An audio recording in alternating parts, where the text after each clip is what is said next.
What's up, stationaries? So, this week, Sony celebrates a major sales milestone while confirming everyone's worst nightmare. Final Fantasy VII Remake is also remaining exclusive for a little while longer, and we are already set to have a new PlayStation console in our living room. Is that true? You know what time it is. Crossroads is live right now.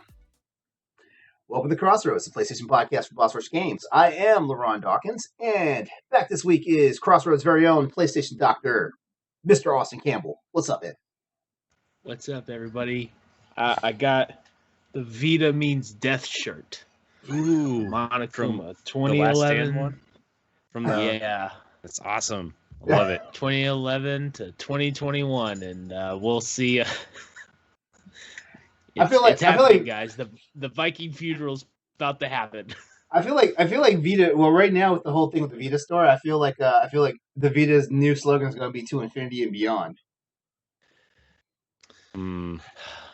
If Infinity is a dumpster outside Sony's headquarters, Well, I mean, Vita might go the way of Infinity, Disney Infinity, which is dead. Dead.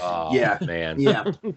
That's okay. I still have some uses for my Vita. I did some things to my Vita over the weekend, and I'm back in love. Nobody wants to hear about that, Laurent. I'm back. No one wants to hear of your dastardly deeds. The love life is going strong for my Vita once again. Let's put it that way. Are the foot fetish jokes still going strong on this show, or do I need to bring those back? Well, we haven't had Logan on in a while, so yeah, he's too busy to bring it back. He's too busy making, I don't know, pulled pork with banana peels or something weird. I don't know. Yeah, I forget to ask him how that turned out. Like was he really trying to deep fry milk? I saw his. I don't know what that was. I don't know what that was. That's actually a thing, though. Deep fried milk? That's not real. I've literally seen it at the fair on the sides of deep fried milk, right next to deep fried Kool-Aid. That's got to be a Kansas pasty white boy thing. I don't understand it. I mean, you're not wrong, but no, I don't understand the whole banana as barbecue meat, because I'm like, okay, you live in barbecue central Kansas City, and you're telling me that your meat's so bad that you have to replace it with banana peels? Get out of here. Get out of here. And if you're wondering, guys, joining us tonight and getting a big and ecstatic welcome back is the Boss Rush head honcho himself, Corey Derrick. Welcome back, man. We miss you. It's me. Yeah. Nellie didn't want to see me, so she left. I got school and Resident Evil to play, and more school. Yeah. As a matter of fact, she ditched me and Austin both for what does she call him? Chris Thickums. Oh yeah, Chris Thickums. Yeah, she ditched both of us for him. I saw the hashtag. By the way, Chris Thickfield going around today. That was not. I'm about to start Resident Evil 2 because of things we'll get into later. Who do I play as first, Leon or Chris? You mean Leon or Claire? Or Claire? I would say. Okay, so here's the thing about it. It seems like Leon's is more the canonical version, if that makes sense. So I would say play Leon first and then play Claire.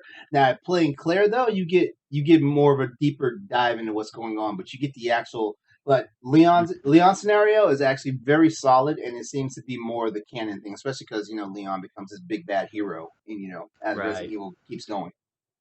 I will most likely play through both. Yeah, play through. You gotta play through both to get the entire story of that whole ordeal in Raccoon City for them.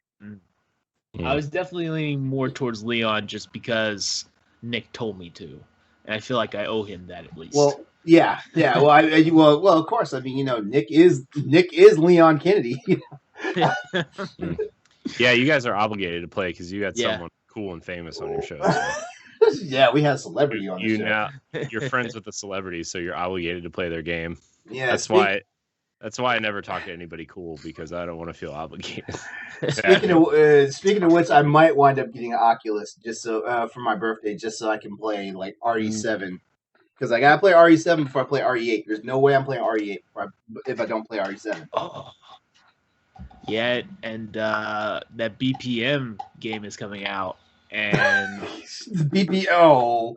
bullets per minute. Have you seen that? Yeah, yes. Oh yeah, it's coming out, and if there's a VR version, I need a VR somehow. Yeah, I might get a VR. I'm still not sold on it because I feel like if I get a VR, whether it's Oculus or the PSVR when it comes out, I feel like it's going to be one of those things that I will have spent money for something I do not utilize, all the time. It's kind of like how I was in my Nintendo Wii. I didn't really get the most out of it. You know what you could do? What's that? You could get Resident Evil 4 for the Switch, right? Mm-hmm. And then get one of those Labo VR kits. And then you could play Resident Evil 4 in VR now. I thought Labo was discontinued though. Has Nintendo kind of already abandoned Labo, or is it still It's not discontinued. They just haven't had a new set in over a year. Okay. But it's not discontinued. Okay. So side tangent. I know we talked about this on Power Block yesterday, and well, not to go all out on you guys, but they are making this new game programming game. Yeah. I saw the news on that. Yeah, Game Creator Garage or whatever. Uh-huh. And a lot of the rumors are going around that is a canceled Labo project that they just turned into a regular game. Oh, that's funny. That's funny. So, how's everybody's week been so far? I know it's only Tuesday, but yeah, it's only Tuesday. That is the perfect way to say this week. It is only Tuesday. I know. I had a super busy work day yesterday. And it kind of spilled over into today, and I swear, people are acting like I don't know who they are as far as work client are concerned. They're acting like I've completely forgotten about them, and they're never going to see me again. It's like, y'all, I run a business, and I'm coming back to y'all. Yeah, it's been one of those weeks that. Really, just the last couple months, it's just like, man, please just end. It's been a blur for you, new baby, a 2-year-old. Okay, the 2-year-old has she shifted into I'm the big sister mode, or is she still in her own little days doing her thing? Oh, she likes to help, but then she'll get real bored real quick, and then she'll just do her own thing, which is. Honestly, the perfect scenario, because it could have gone the other way where she just hates the thing and just tries to beat it up and kick it, throw it, and choke it and whatever else, Yeah, that's true. Small blessings. Oh man, I gotta tell you, it was scary. Austin, besides Ellie being dog aggressive. Whoops, Ellie. The names are so similar. It's been good. It's only Tuesday. That's for sure. I know. Hey, tomorrow's hump day, and depending on how y'all's social media is, it could be pretty interesting tomorrow.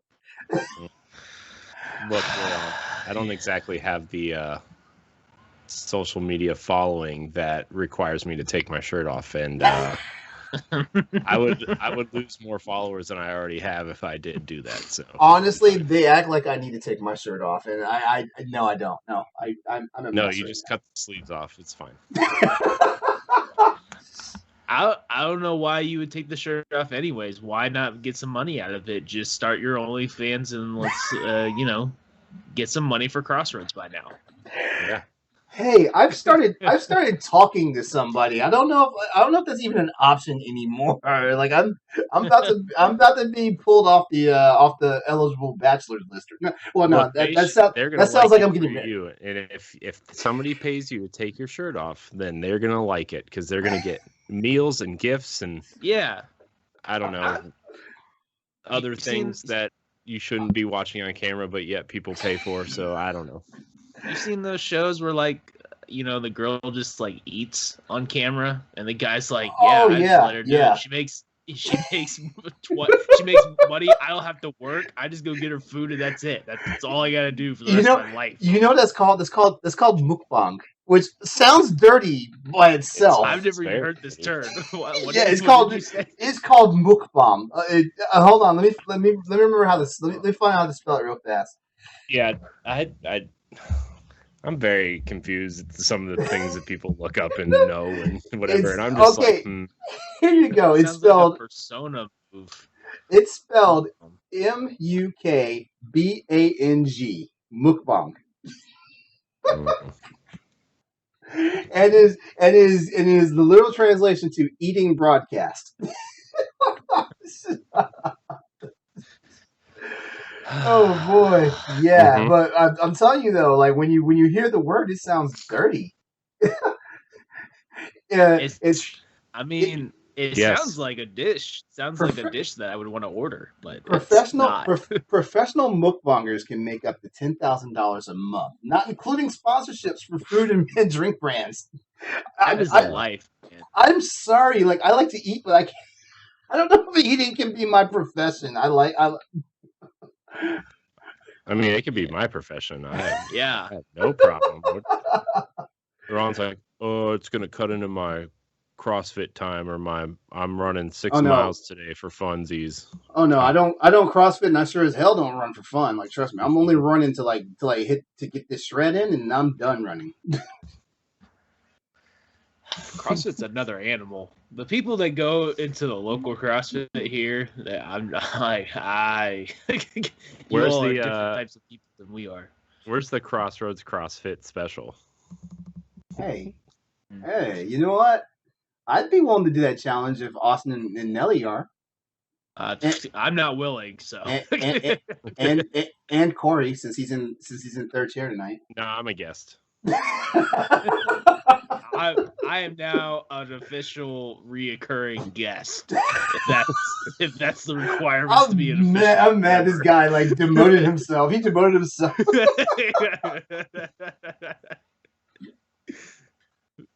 Vita lives, so I don't have to exercise. Exactly. And when Vita dies, I die with it, and there's no exercise in death. You didn't see Sony make a VR headset for Vita, did you? No. That's true. Man. Oh man. Although all I gotta do is put the Labo on the Vita, maybe I can get it to fit in there and it'll work. Who knows? So I can play Ding and Rampa in VR. This is Crossroads, the PlayStation podcast of Boss vs. Games. No, it's not. Not anymore. It worked. Every week we come together bringing you the latest in news, rumors, and general discussion in the world of PlayStation. Crossroads is live on twitch.tv/Exodus803, Tuesday evenings at 8 p.m. Eastern Standard Time.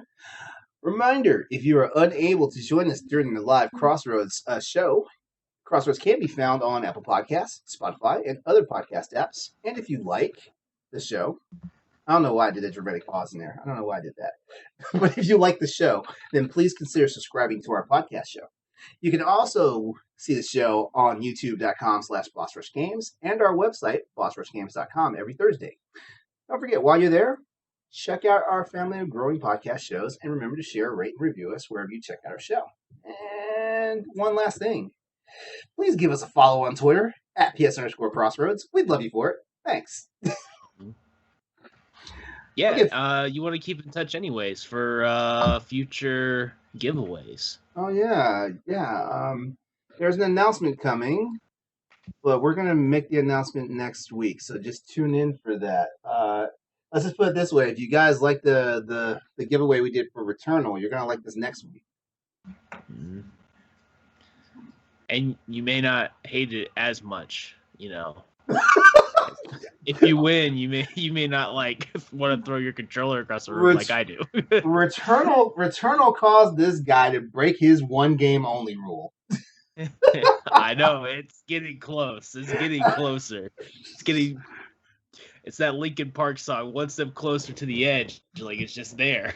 So what's your if you decide that you're going to break your rule and buy a new game before you beat the previous game, what's the next game? Is the Mass Effect Legendary Edition?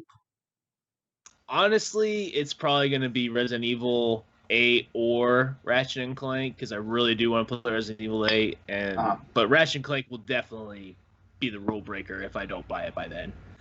Mass Effect I do want to buy, but it's a long game, and I definitely want to play Ratchet and Clank when it comes out. So that's why I'm not going to be able to beat all of Mass Effect before I get to Ratchet and Clank. I don't think I can beat all 3 games. So, but that will be on the list as well. All right, guys. We know I'm going to break the rule eventually. Yeah. It's Well, not you know what? When you announced the rule, I was like, Austin's not going to stick with that. No, it's not possible. I- It's not gonna happen. I have better odds of running an actual marathon than you did of actually sticking to that rule. And I have better odds of running a marathon than I do sticking that rule. Everybody knows I hate running, so if I'm about to put 26.1 miles into something, for sure Austin's going to wind up. He's going to have a month where he's going to slip and buy like 4 games. Katie's going to be like, "What the hell are you doing, bro?" Yep. Well, when that Vita store was rumored to be closed, I bet like, hey, I bet you were about to ransack that store. I'm just letting you know, there's gonna be a big bill from PlayStation, and it's just gonna have to be it. I got rid of the dog and the couple cats. I traded them in. On a wild guess, how big is your backlog right now? Oh. I don't even like to talk about my backlog. My backlog. Okay, so my backlog still has PS2 games in it. Oh yeah, mine too. Like I have PS2 games. I have PS1 games I want to play that's on my Vita that I have not played. I don't even. There's just a point where like this game I bought and I'm never gonna play it. Like I'm just gonna have to. I have to like be honest with myself. Like I'm not gonna play this game. How many games have you bought just because they were on sale at a reasonable price, and you're like, oh, maybe someday, God. maybe one day? God. My library gets padded with games that I spend less than $10 on. Well, yours is even worse because you have your Steam library to think about too. Like my Steam library. If I open up my Steam library right now, let me see, because Steam does this thing now where it kind of trolls / embarrasses you. Now it tells you how many games you actually have in your library total now. So let's see what I have right now in my library. When I had an iPod when I was a kid and had all the money I could spend in the world on songs and albums and stuff, stupid kid, because I bought so much digital music that I don't own anymore, like because we have Spotify and all that now. But I remember I was on my grandpa's account, and he's like, "Hey, do you want me to tell you how much you've spent on music?" And I was like, "No, don't tell me." Because he would get like, every time I would buy something, he would get like an email or something because it was on his account. He's like, "Dude, he knows like every dollar that I earned was pretty much going into music or video games." That was it. That was all I was spending it on. Okay, so my Steam library has 210 titles in it. And out of those 210 titles in it... That's not a lot. That's not a lot, but out of those 210 titles in it, let's see. We got games like The Witcher 3's in there. Frack. Like, there's all sorts of stuff in here. Watch Dogs is in here. All them Yakuza games are in here. Hey, good news. I beat Mega Man 11 and Resident Evil 2 and 3. So, yeah. So, it's not that bad. I can tell you that my PS4... alone is in the 400s. Woo! I can tell you that. Woo! Oh, just remember this is one library. I still have multiple systems. Yeah. But I can tell you for sure the PS4 is close to 400, if not at 400s. We know what's crazy though. We do know at least one person that plays damn near all their games in their backlog. Hey, and he gets all the credit he deserves. With them damn Yoshi coins. He set the system up so he can win every. So he can win, yes. Nobody else ever has a chance, ever. He's like, this is the simplest, most complicated system I've ever made. Here you go. Yeah, we're not gonna name names, but I can't wait for him to roll into my mentions after the show airs on Thursday. After the recap airs on Thursday. His name rhymes with Schmedward Schmarmel. Guys, you ready to talk about food? I'm ready to talk about food. Yeah, let's talk about food. All right. It's our back once again is our favorite topic for the week. It's what's on your plate station, and this one's gonna be a nice one for you guys. It's this pastry edition for PlayStation. So here's the setup. Whether it's a Danish, a macaron, macaron. Macarena. A tart, a pretzel, or the good old fashioned donut. It's time to weigh in on which is the king of the dessert pastry. So, how it breaks down, we're going to talk about what our favorite pastry type is. Not our favorite pastry, just what our favorite pastry type is. We're gonna ask the question about desserts for breakfast. and then we're gonna end this off with who makes or who sells the best pastry. So, Corey, you're in the hot seat today, so you get started. I mean, you can't go wrong with donuts. Is that a question? I don't know. I like a good donut. Am I wrong? I don't know. I was gonna say I don't think the donut should count because it's too easy of an answer. Like donuts, like who's gonna put a macaroon over a donut? If you do, I don't even want to be associated with you. No. I know some people that would rather eat macaroon for the donuts. Because there are some people out there who have it in their head that the donut is like the worst dessert thing you should be eating. You should put in your body. They are liars. They're lying to themselves. As I am munching on a coffee cake muffin. Coffee cake. Oof. Look, donuts are amazing. Okay, I like the chocolate cake donut with the chocolate icing on it. Mm-hmm. I like it makes it even better when there's sprinkles on it. It makes it triply as better when they're glazed. Have you ever had a chocolate donut with chocolate icing that's glazed on top? Wait. Oh, yeah. Wait. I said it. A chocolate donut with chocolate icing, and then it has the regular like vanilla cream glaze on top of it? Yeah. What the hell? Yeah. Okay, where do I go to find one of these? Because Krispy Kreme and Dunkin' Donuts does not do this shit. I don't know. I've had them before though. Where did I have this? I don't remember where I had them, but I haven't had one recently. It was while we were like on vacation or something. Man. So you also shout out to the one donut that became the most popular Twitter thread I've ever had about the chocolate cream stick. I was just about to say you got. I was just about to say you have to say it like how you know it. Yeah, otherwise known as the Long John or something.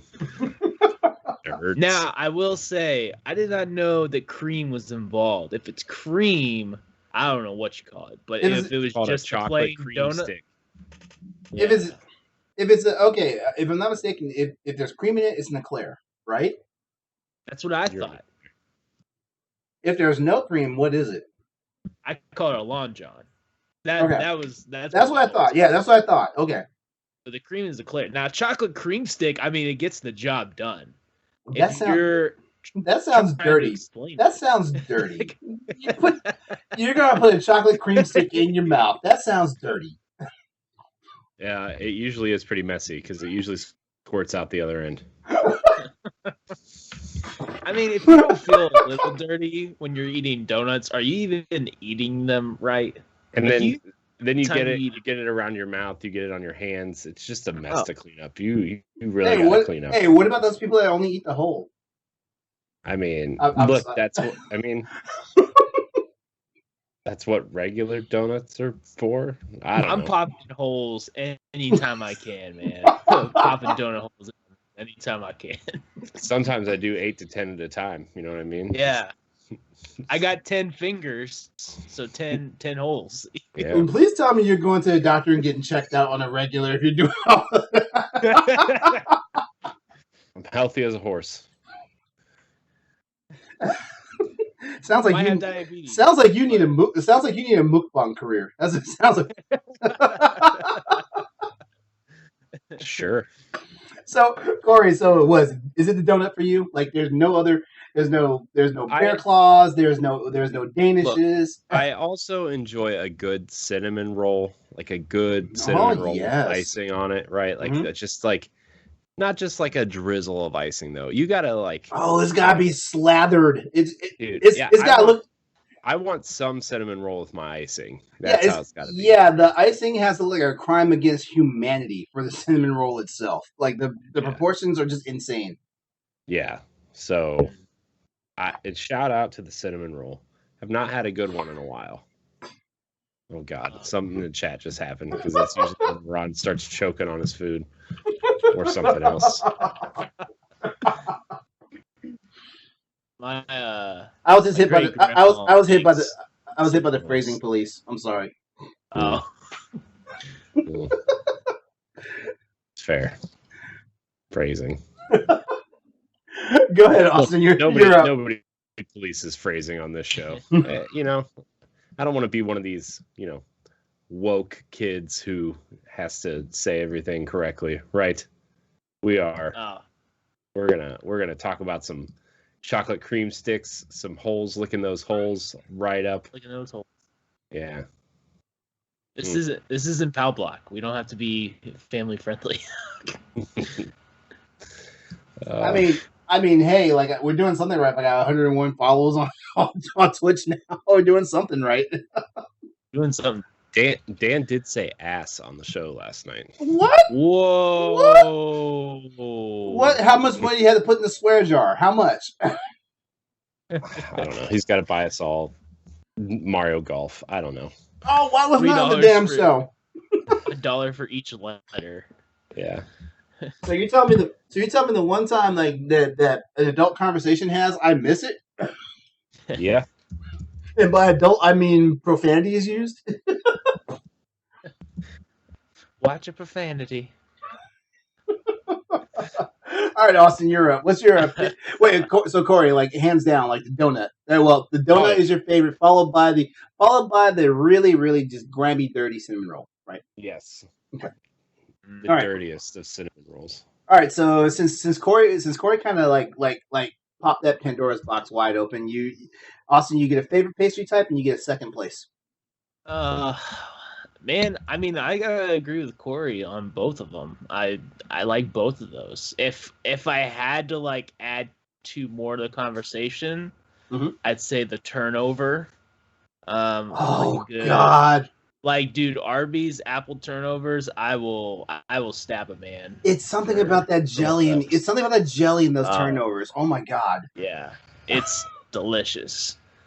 And then I like a good scone.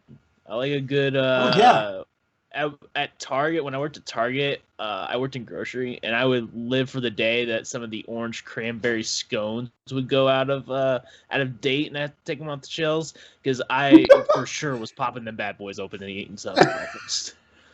We weren't supposed to, but So question: with your scone, are you a coffee or a hot chocolate with a scone? I don't even. You don't I don't discriminate. even drink either one. I Oh, don't even drink oh. either one. I just eat scone. Yeah, I'm not I only drink coffee in the winter when it's cold. Like I can't just drink coffee whenever. And hot chocolate, I'm not the biggest fan of either. So it's kind of like one of those mood things. I used to be like that, where the only time I really drink coffee, the only time I really drink hot coffee is in when it's cold outside. But now I've noticed I'm not sure what it is. Like I'll drink coffee like anytime now, and God knows like iced coffee doesn't stand a chance with me. Yeah, iced coffee I can drink just whenever. Like I don't think I've had chocolate milk in a long time, just because iced coffee is just because like Katie has it at we have it at the house all the time. So you have a cold brew. Yeah, it's a staple at this point. So yeah, I mean, in my opinion, iced coffee is just like liquid dessert. Yeah, it really is. Is liquid dessert. I mean, I drink some stuff at Starbucks too, but it's not even coffee at that point. It's just I get like the caramel crunch thing. Yes. Oh God, I had to break myself. I had a problem. I had a problem back in the day with Starbucks. I mean, first of all, Starbucks used to be like you couldn't like you couldn't like skip a rock without hitting a Starbucks down the street. Well, it's worse is we had those inside our Target that I worked at, so it was like a constant. It was a constant thing to like want to go there, and I have pretty good self control with sweets because I'm not a big sweets person, but it just seeing it every day did make it do I want coffee today? Right. Do I want to spend $8 on a drink today? Yeah. Okay, so. All right, so what were your two again? Because you added to the mix, even though you said you're. I'm gonna add turnovers and scones. Turnovers and scones. Okay. Yeah. Okay. Now I am also of the whole consensus that it's about donuts and cinnamon rolls. I am of that consensus. For donuts, I definitely am all about like the old fashioned glaze, like like the cake donut that when they fry it, like it gets that little crack in there, and then all that glaze goes in it when it comes out. Yeah, and of course, like we said, if we're not drowning our cinnamon roll in icing, it's not cinnamon roll. It's just another. This is a biscuit, in my opinion. A cinnamon glazed biscuit. It's just a biscuit, in my opinion. But if I had to add to something, I like a good cream cheese Danish. I because in my opinion, cream cheese Danish is like having like cheesecake with a puff pastry like wrapper. So like I like a good cheese Danish. And lemon bars. Whew. And it doesn't matter. It doesn't matter with the lemon bar for me. Like it can have like the glazed drizzle on it, or you can just throw a dusting of powdered sugar on top of it. It's all good. Wait! I take it back. Because you know what? The Belgian waffles, in their native country, Belgian waffles are actually dessert. So give me a damn chocolate Belgian waffle, with chocolate syrup drizzled over it and a smattering of powdered sugar. I can die happy at that point. Yeah. The Belgian waffle is like a whole other just level, and now I'm just hungry. And I ate dinner, and I'm hungry. Yeah, I had dinner earlier too, and you saw it just threw down that coffee roll, that coffee roll muffin, And speaking of desserts for breakfast, hey Corey, we just mentioned that Belgian waffles actually originated as a dessert. Yeah. So let's talk about desserts for breakfast. Okay.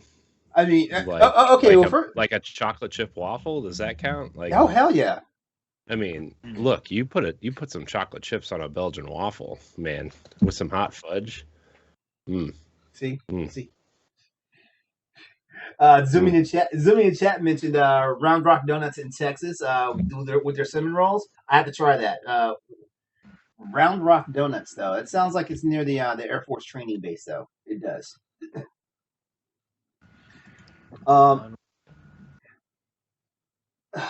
Yeah, we just our breakfast, American breakfast in general is crazy because pancakes. If I catch someone eating pancakes without syrup, I feel like they're suffering from dementia. How do you feel about like different flavored syrups though? Like the strawberry syrup, like when you go to like IHOP or something, they got the. If I'm in the mood, yeah. If I'm in the mood, but normally I'm just getting the old fashioned maple syrup, or if if I need a little bit of zing to it, I might get the butter pecan one. But that's about it. I'm not going for the blueberry syrup or the strawberry syrup, or when they're feeling themselves, the pineapple syrup is like. I don't know about all that. I don't know about no pineapple syrup. Every once in a while, it shows up.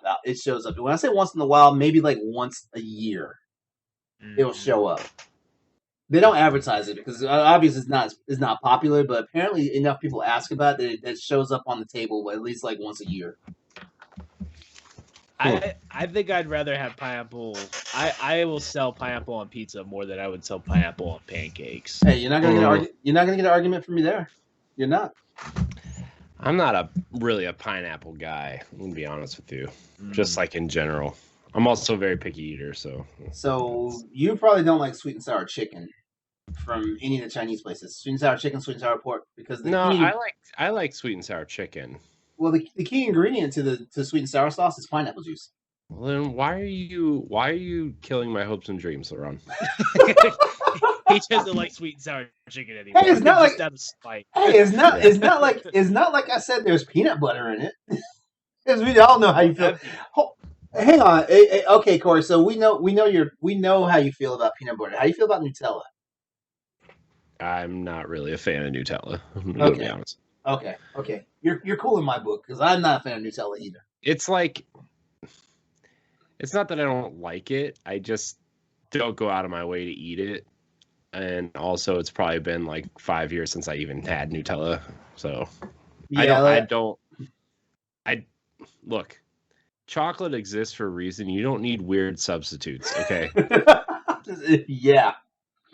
Whoa, we're gonna name it something fancy to make it sound better. No.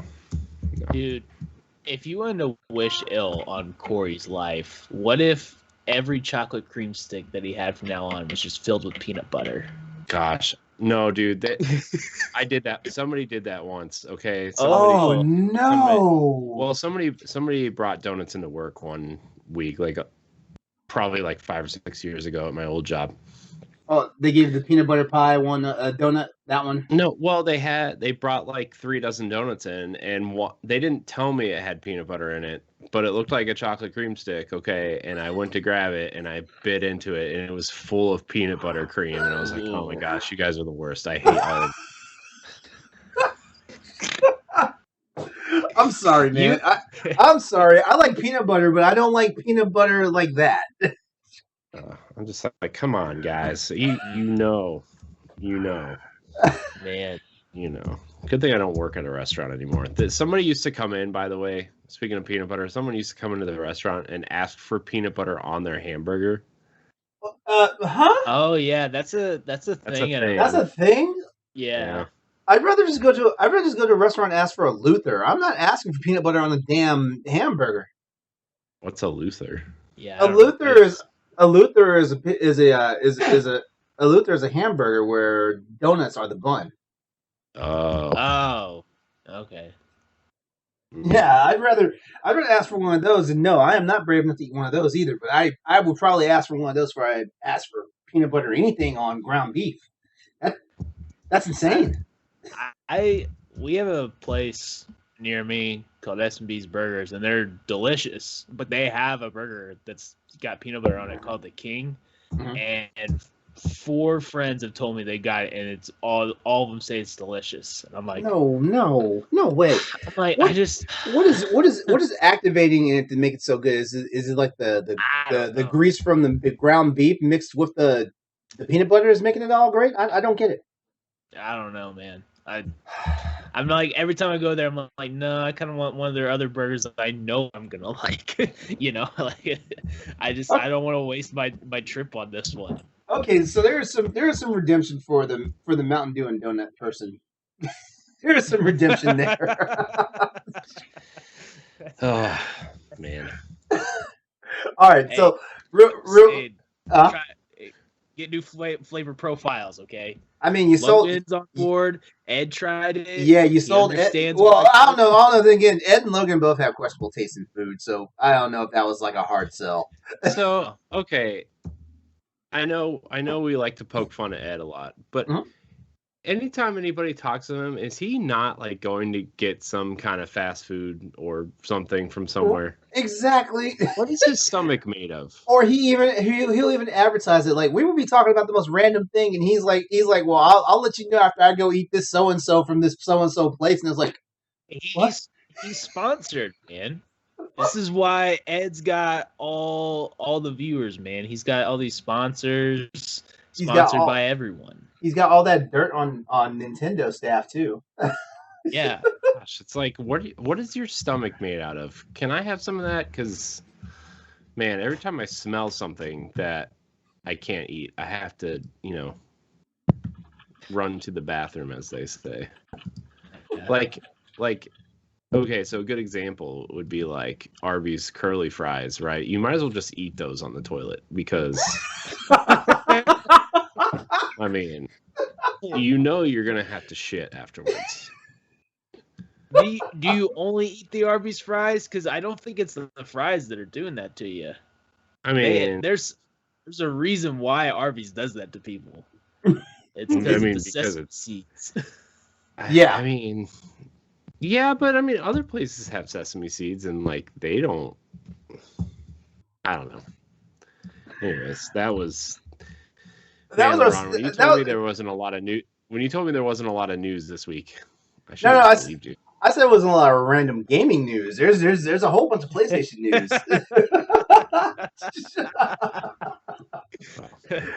It's gonna be quick because it's time for blurbs and the news topics anyway. So here we go. YouTube TV arrives on the PS5. Yeah, I'm not sure what took it so long. I feel like it's one of those things that should have already been there. But then again, the PlayStation 5 is only 6 months old, so who knows? YouTube TV has arrived on PS5, as reported by Android Police. The app was recently found in the streaming media players, smart TVs, and game consoles section of the YouTube supported device webpage. The app is also available on PS4 if you haven't managed to pick up a PS5 just yet. And here's a note because Google doesn't sponsor us, so we can talk about it. YouTube costs $64.99 a month and offers unlimited cloud DVR service storage with 3 separate streams available for one household. So there's no that. Wow, sure sounds like LeBron is sponsored by YouTube. Where can I get on that action? Hey, I would love to get some of that Google money, but I gotta play the game just like everybody else. Don't let Twitch know. Don't let Twitch know that YouTube's got you. At present, it's only available in the United States and features channels like CBS, NBC, AMC, and Comedy Central. So there's that. Hey. YouTube TV. If I believe every now and then you can get like a free trial and stuff like that. I know there's 7-day trials out there, but sometimes there's one for like 14 and 21-day trials. Just keep a lookout and check it out. I thought about checking it out, but I kind of love not having commercials. I'm gonna use it just for football season though. Once football season's over, I cut it. I'm out. Yeah, we have Hulu TV, so. Oh, how is it? Because I've thought about that, given that I have a Disney Plus subscription, and I think it'd only be like a $40 tie-on charge, which ultimately would still bring it all to like $65 a month. Yeah, it's fine. My wife uses it way more than I do. I mean, I watch Disney Plus like religiously now, so it's. I don't know. Hulu's fine if you need a cable substitute and don't really need like 6 billion channels. It works. So that's my ringing endorsement of Hulu TV. Also, live sports for you sports fans. So I get to watch my Browns every Sunday. It's fine. Yep. All right. Next up, Sony XDev Europe has apparently gone global. I'm going to make this one really, really short and sweet for you. Sony XDev Europe has collaborated with independent teams like Quantic Dream and Housemarque for many years, but now appears to have started spanning worldwide. The Liverpool-based studio responsible for releases like Returnal, Austin's favorite game right now, and Detroit Become Human, historically only interacted with European teams, but an internal reshuffle appears to have put it in charge of PlayStation's second-party operations worldwide. On the platform holder's official website, Sony XDev, which is no longer called Sony XDev Europe, is described as collaborating with ambitious external studios across the globe. There's more information on that. Just check out the link I provided you in the Twitch chat. Next up, the PS5 is rapidly outpacing PS4 sales in its native country of Japan. PlayStation 5 has been outpacing its predecessor in sales as the stock situation is slowly improving in Japan. It has sold more than 500,000 units. This information shared by Famitsu shows that PS5 has sold through more than 30,000 units. The lifetime sales are now at 689,000 units compared to the 648,000 units for the PS4. during this particular time in this launch cycle. So PS5 is creeping on up there. It's about to surpass PS4 real soon. PS5 had a lower debut than its predecessor and continued to sell low, but it was mostly due to stock issues, which we'll talk about a little bit more later on the show. Unlike the PS5, though, the PS4 didn't face many issues with its stock, but it suffered from a lack of software, which is not the case with PS4. We mentioned this a few weeks ago, how like the PS4's launch didn't have like the best in games. I mean, you know, like I know some people out there love Knack. You know, they love that title. I do. I mean, I liked Killzone. It was fine. Killzone was fine. Yeah, I mean, it was. No one's denying that, but you know, like I gotta say, in the history of PlayStation, PS5 has probably had the strongest launch. Maybe second to that would be the PS Vita. The Vita had a strong presence in launch. We had Wipeout, we had Uncharted, Gravity Rush. Yeah. Oh well, Gravity Rush wasn't a launch title, but it came out within the first year. I don't know, because PS3 had Fall of Man, didn't it? Yeah. Wait, was Resistance Fall of Man a launch title? Yeah. You might be right. You might be right. Yeah. I don't know. I have to look back because the only console I have ever bought day one was the Nintendo Switch. I didn't have any of these day one, so I got to catch up on everything. I'm pretty sure Fall of Man was a release title. Let's see. I had PS1 at launch. I had PS2 at launch. I had PSP and PS Vita at launch. I did not have PS3 and PS4 at launch, and of course I got the PS5 at launch. Let's see. PS3 launch titles. Mm-hmm. Wow, this is a sad launch. It definitely was not PlayStation 3. We have just run some off. Air Combat. Wait. Oh, Ace. Hold on. Here we go. Blast Factor. Remember that? I don't remember that game. All right. You remember that game, Austin? PlayStation Doctor, do you remember that? I do remember that one. Call of Duty 3, Genji Days of the Blade. Remember that historically accurate game? Yeah, I remember that game. I really wish I'd forgotten about it. Madden 07, Marvel Ultimate Alliance, Mobile Suit Gundam Crossfire, NBA 07, NBA 2K7, Need for Speed Carbon, Resistance Fall of Man, Ridge Racer, Tony Hawk's Project 8, Tiger Woods 07, and Untold Legends Dark Kingdom. I don't know. I think the PS4's was better than that. Highlights of the PS4 were Black Flag. Okay. Yeah. Let's see. Killzone, Knack, Resogun, which was the free game. Which Hell was yes. Worth it at launch in general. Need for Speed Rivals. So, I mean, I guess, but then, then PS5, you had Demon Souls and Spider-Man and Sackboy. So, I mean, those are three really good first-party titles. Yeah. And you had the free game, Astrobot, which got rave reviews. Yeah. Yeah. So, I mean, I think the launches are getting better, and all in all, you know, when you launch a console, you need to make sure you have that title. I mean, you look at the Xbox Series X and S, right, where they didn't really have that launch game. Their launch game was a PC port, right, which was Gears Tactics, and that was the only first party game they really had at launch. I mean, they did a lot of work to older titles to make them better. Like Gears 5 got 120 hertz mode and 4K, and you know, a few ray tracing things here and there.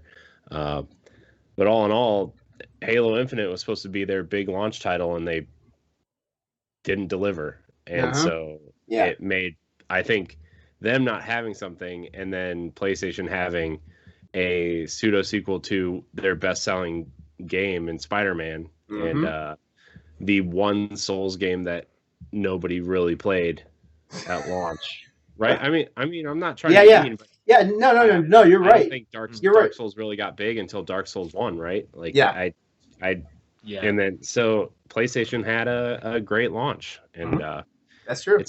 And you look at the Switch, right? Like everybody forgets that Zelda came out on the Wii U, right? Because it launched with Switch, right?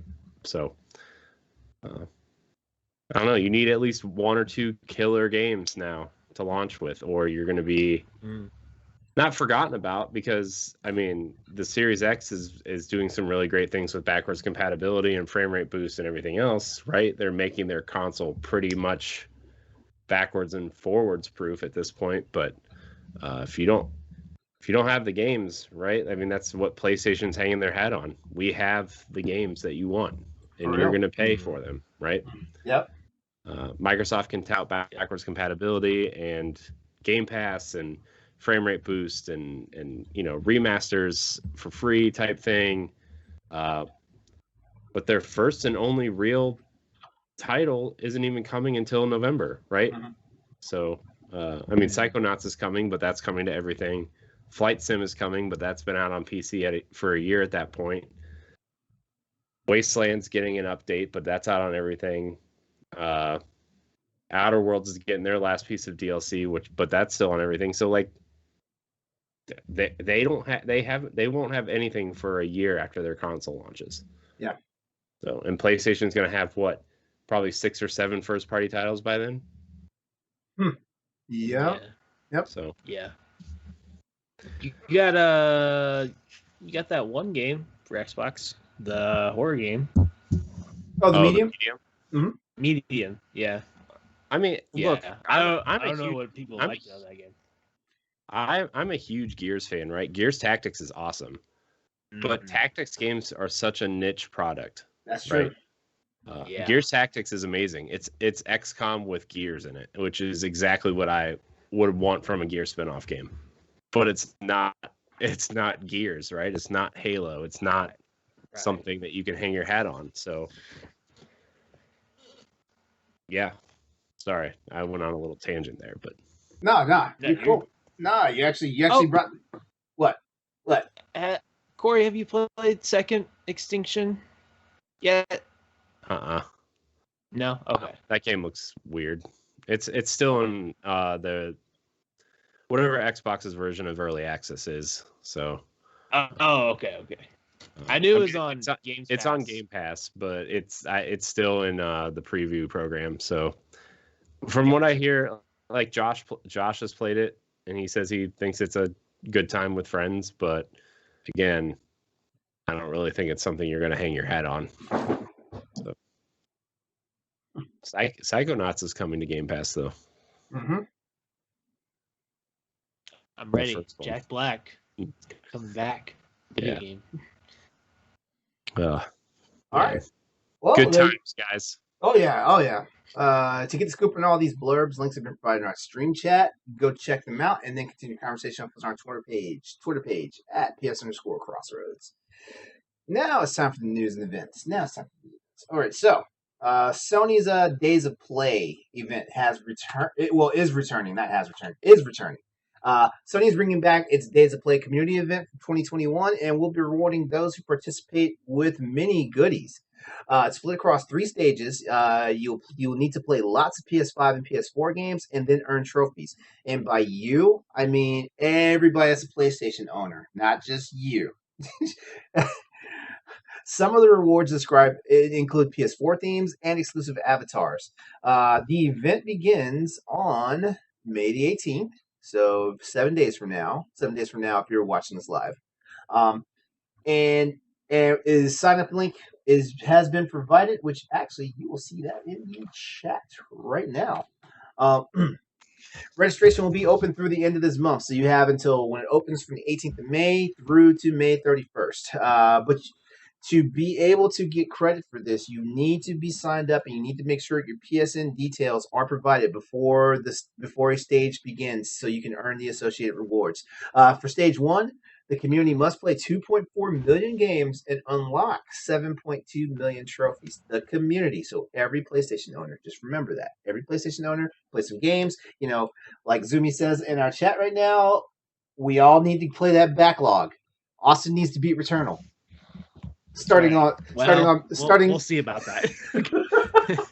We'll see about that. I hear that game is incredibly difficult.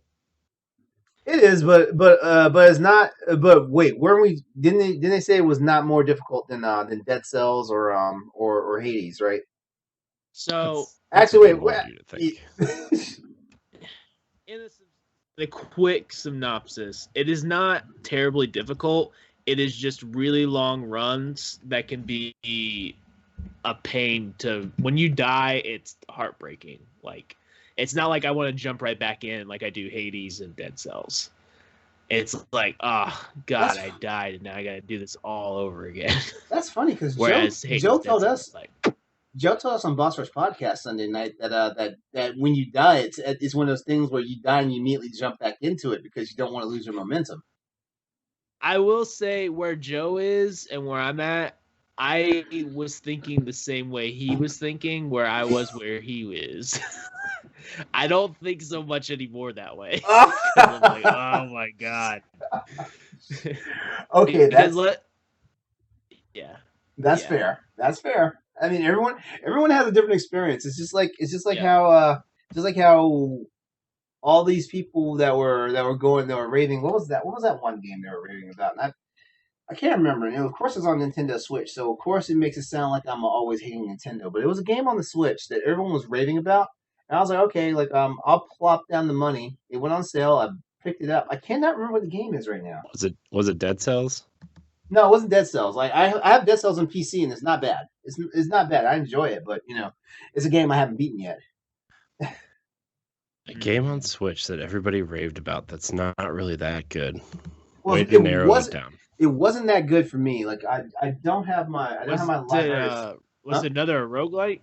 Was it another roguelike? No, because the other roguelike, because I was playing Foregone, and the only reason why I stopped playing Foregone is because I bought Hades. Foregone is good though. Right. So is Hades. I haven't beaten Hades yet, and it sucks that Hades is not on a PlayStation platform because that would be a perfect game to play and get trophies on during this event. It will be soon. I feel Yeah, like it will be. It will be. Yeah. I mean, it made it to the Switch, so like it's got to come to PS4 at least. Yeah, it's gonna. There was a rumor that it was gonna come to Game Pass too this summer, so I bet they hit at the same time. I thought it was already on Game Pass. That was the crazy part. I was like, It's only on PC and Switch right now, which is hilarious. Yeah, so like we said, the big get here is 2.4 million games unlock and unlock 7.2 million trophies. Doing so will reward your PS4 theme, but the stretch goal of 3 million games played and 8.8 million trophies unlocked, you'll earn 3 bonus PSN avatars. Stage 2 then task everyone playing 2.9 million games earning 8.5 million trophies, which unlocks a further 5 PSN avatars themed around iconic PlayStation characters. Another bonus goal comes with 3 more PSN avatars.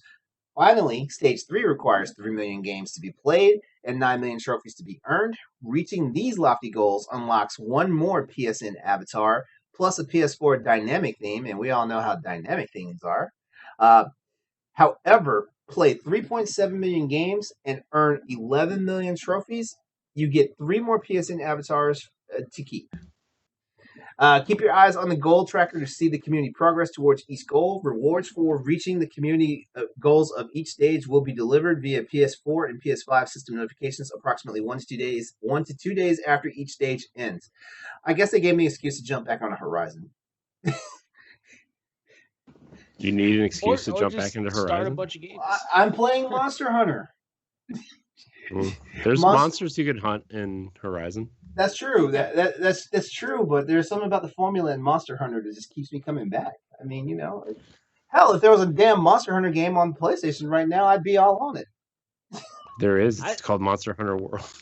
For someone, for someone who I got damn near all the trophies hates on that. on Nintendo, you're playing a lot of your Switch, man. Hey, shut your mouth.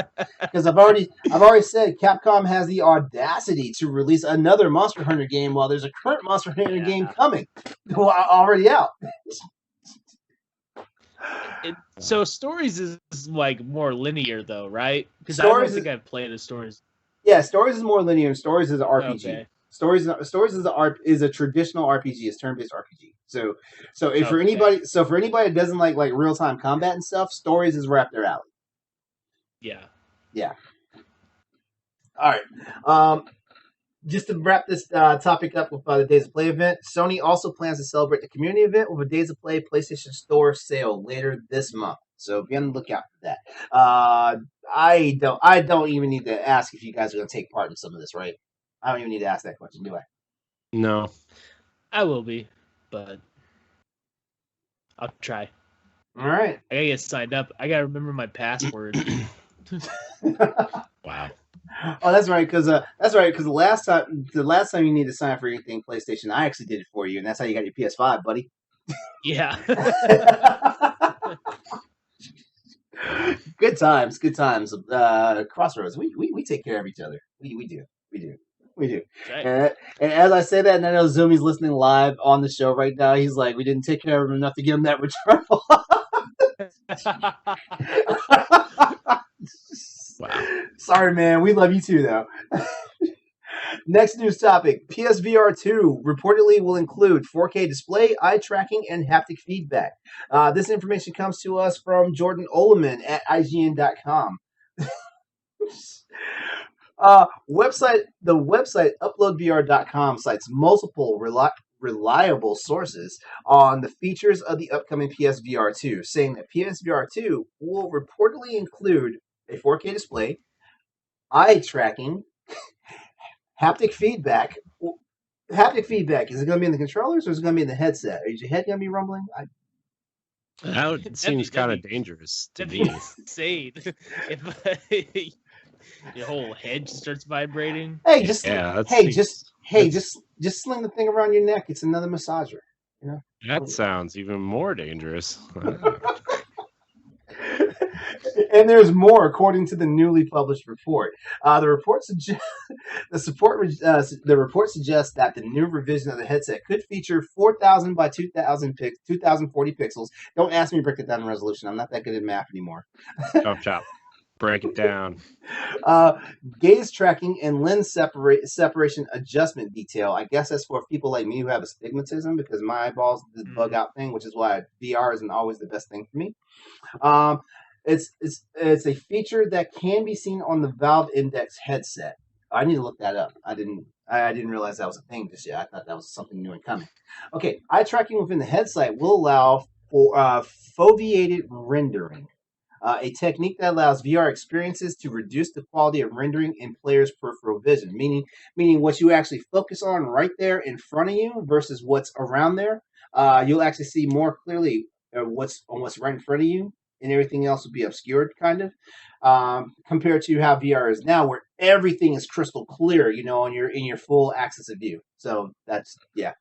I know that was really bad tech talk for me. Like I'm usually much better at my tech talk, but we're talking biology here, so biology and technology are different things. Essentially, go ahead. I need to catch my breath. I was gonna say, anytime I laugh every time I see anything to do with eye tracking, because I'm reminded of one of my favorite videos of all time, where this British guy does an eye tracking challenge, and he pumps himself up for 45 seconds, 55 seconds, and it's all about not looking at girls' boobs on the video. You'll see where his eyes go. And he's like, I'm not going to look. I will do this for all men, that we can see women for who they really are and not look at boobs. And instantly, as soon as he starts the challenge, he just immediately fails. Immediately fails.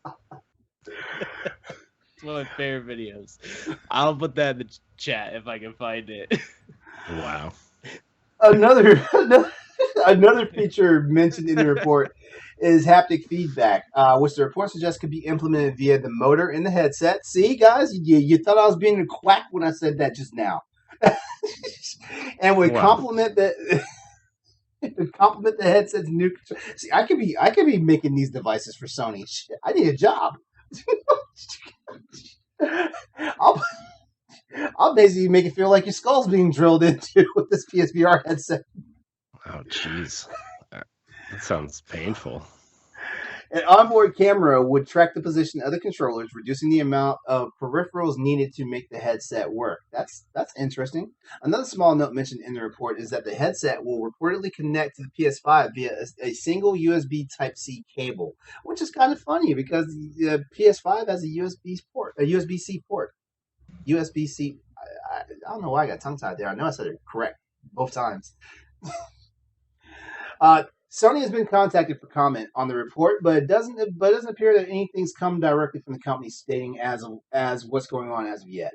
PSVR's next-gen headset was confirmed this past February, with Sony announcing that the device would not be launching this year. We're looking at a tentative 2022 release date, probably coming right around the time that we get slammed in the summer next year when all those other crazy titles come out, like the Callisto Protocol, for example, which they're taking my money day one. As soon as pre-orders go up, I'm slamming it down. Question for you guys. While PSVR 2 seems to be more and more of a reality for Sony and PS5, do we think these features will be a possibility for the peripheral? Because remember, this is all reportedly. Do we think all this? Do you think there's a chance we're going to see, let's say, 75% of it? Is there a possibility? There's always there's always a possibility, right? And I don't know. I think maybe there were some things with COVID that may have changed some plans, but I think we could see this stuff, right? That makes sense. Mm-hmm. I think we could see most of it at least. Yeah. Which one sounds the most far-fetched? Which one in your opinion? I honestly feel like it might be the eye tracking thing. If in all seriousness, eye tracking on that, I feel like if the price point for most VR headsets is between $200 and $300, but I feel like putting eye tracking implementation into it, that's going to probably raise the price by another $100, $150. Yeah, I don't see the reason why you would need it either. Like, yeah. I mean, doesn't the camera do that for you? I mean, there's some. Right? Well, actually, no. The benefit of this PSVR is supposedly you won't need a camera at all. That's the main feature they touted when they announced it. God, well, maybe that's how they're getting around it.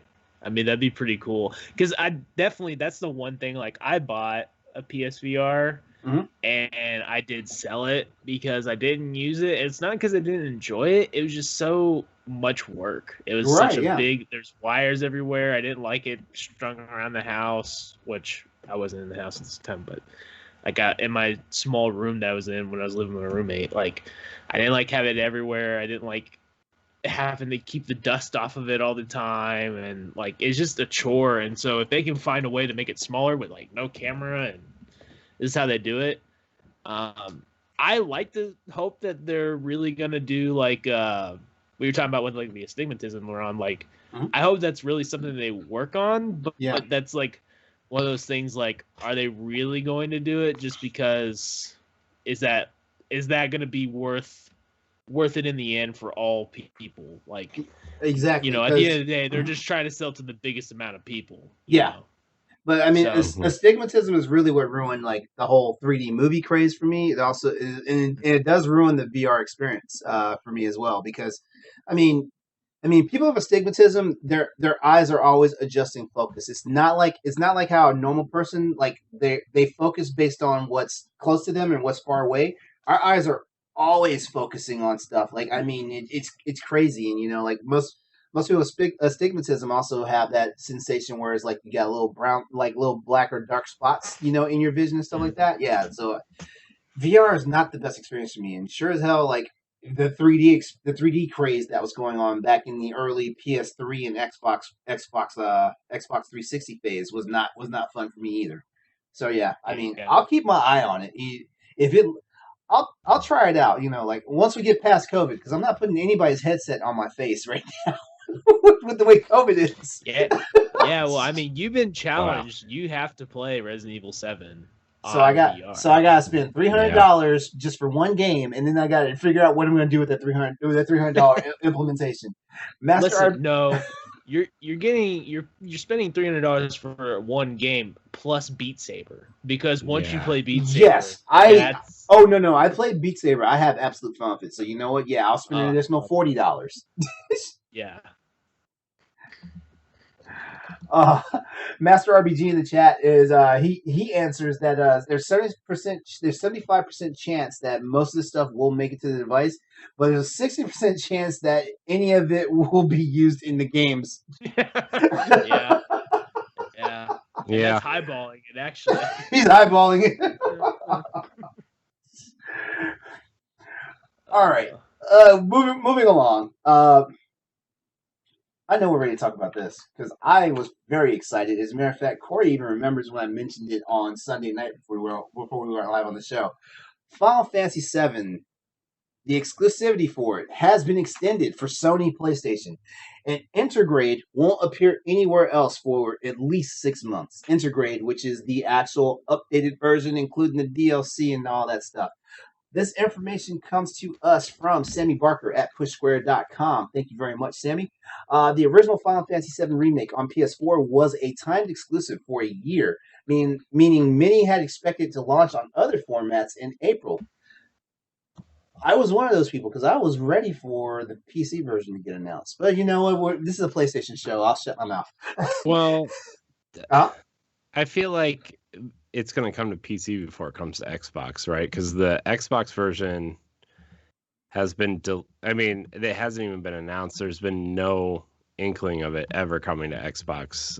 I feel like, I don't know. It's kind of funny because Xbox like touted that they got all these Final Fantasy games, and then like a month later they're like, oh well, PlayStation has Final Fantasy and the DLC for free plus Final Fantasy 16 exclusive. So yeah, I don't know. I just feel like Final Fantasy is so intrinsically tied to PlayStation that I don't know how large the audience is for Final Fantasy on Xbox.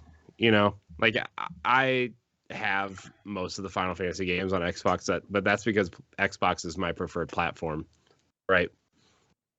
But I feel like that after this exclusivity is over, Microsoft's going to just try to make a deal to put the whole thing on Game Pass. You know, I mean, that's their whole thing is like, oh, we don't need it now, but we can put the whole thing on Game Pass when it's ready, you know, for a year or whatever. You know what? That's a very good assessment because 10 and 10-2 are getting ready to hit the store, hit Game Pass. Like I think it comes next week. Yeah, 12 and is on there. 15 was on there for a year. 9, 7, 8, 9 are all on there. Although yeah, nine's getting ready to leave. Nine's leaving. Yeah, which is fine if you haven't played it. You know, in the last 30 years, you're probably not going to start now. You know, yeah, what I mean? I'm not in any hurry to play it. I've never played it. Oh, 9 is like secretly the best one. 9 is the best. 8 killed Final Fantasy for me on PS1. Let's just put it that way. Oh man, 8 was great too. I hear 8 was great, but I had other issues with 8. It wasn't so much the game itself that was too bad. You know, I just had other issues with 8. I had technical issues with 8. The junction system isn't very good, but yeah, still fun. Okay, so going back to this. As it stands right now, this will mean that Final Fantasy VII will have 18-month exclusivity for the PlayStation, particularly PS4, because the PS5 version is coming, but they haven't announced when the PS5 disc, physical copy is coming out just yet. All right, the final trailer for Final Fantasy VII Remake Intergrade is here as well, and it's packed with a lot of details. Following its reveal earlier in the year, Square Enix has confirmed the official name of the Final Fantasy VII Remake Intergrade's DLC. I'm already getting tired of saying that, so I may have to abbreviate that as I keep going with this conversation. The Intergrade DLC is now called Episode Intermission. You knew you were going to hate that as soon as you saw it, right? What's with these inters? I don't. Yeah, I hate this. It's a Square Enix thing, you know. Like it's a Square Enix thing, you know. I mean, They are the ones that did 2.8 and all that stuff for Kingdom Hearts. So I mean, at this point, what's it? Right. Yeah. Okay. The final trailer confirms the existence of a new Fort Condor minigame. For those who don't know, Fort Condor was a location in the original Final Fantasy VII where Cloud and the gang helped defend a rebel base against hordes of Shinra enemies. The scenario featured a real-time strategy minigame where you had to place units on the map. This looks like a remake of the minigame, although you are not actually at Fort Condor this time around. All right. We're pretty sure that you're not going to take this news well, especially for people waiting for the news of a PC release. So yeah, there's that. On one final note with this topic, if you are planning on picking up a physical copy of Final Fantasy VII Remake Intergrade, oh my god, how have I not gotten tongue twisted on this so far? Then you'll need to redeem a download code to play with the new DLC add-on. Also, the episode Yuffie, which comes included.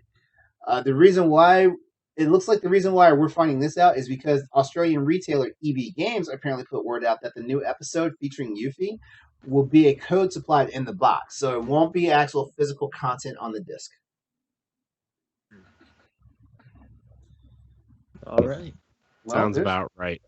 Well, there's the topic. We know that Sony loves timed exclusives and plans to keep on doing so in the future going forward. But here's a question. Has the era of exclusives become a thorn in the side for gamers? Like, I mean, Corey just mentioned, that, the way this is going to probably pan out is that it's going to wind up coming to Game Pass versus being like, an individual purchasable title, for the system. Yeah. Yeah.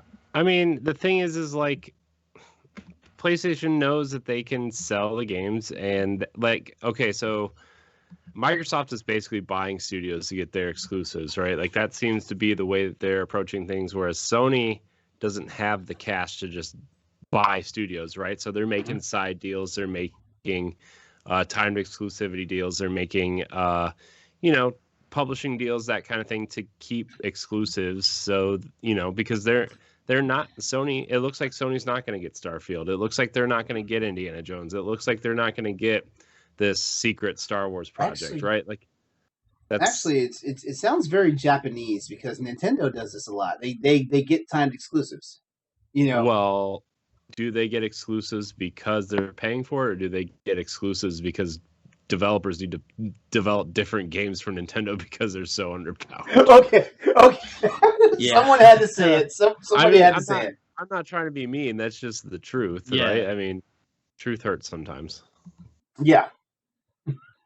I mean, I'm a big Nintendo fan, right? Like, I love my Switch, and I mean, Boss Rush started with a Nintendo podcast, right? That Ed and I started, but like, I love my Switch right now. Like, I mean, Capcom helped me love the Switch. Let's put it this way.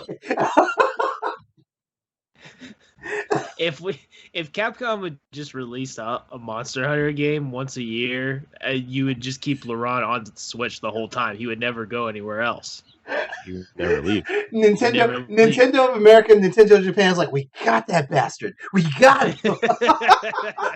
Laurent would be the new host of Nintendo Power Block. I haven't even turned on Monster Hunter World on the PC, and everyone knows I played that game for 3 years.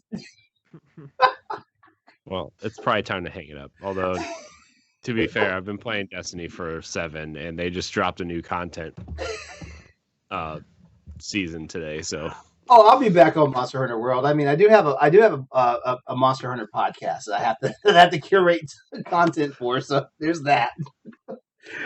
I'm going to say this. As far as timed exclusives go, like, I don't really mind, but I just feel like there's a mindset in parts of the gaming community. I think timed exclusives mean that somebody's winning the console war, and the console war itself is an obsolete thing in my opinion.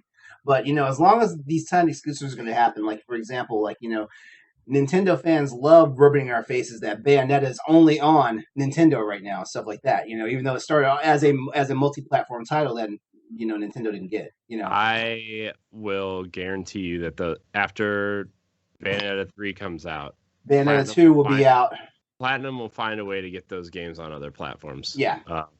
Because I think Nintendo has a publishing deal with them that only lasts through the third game.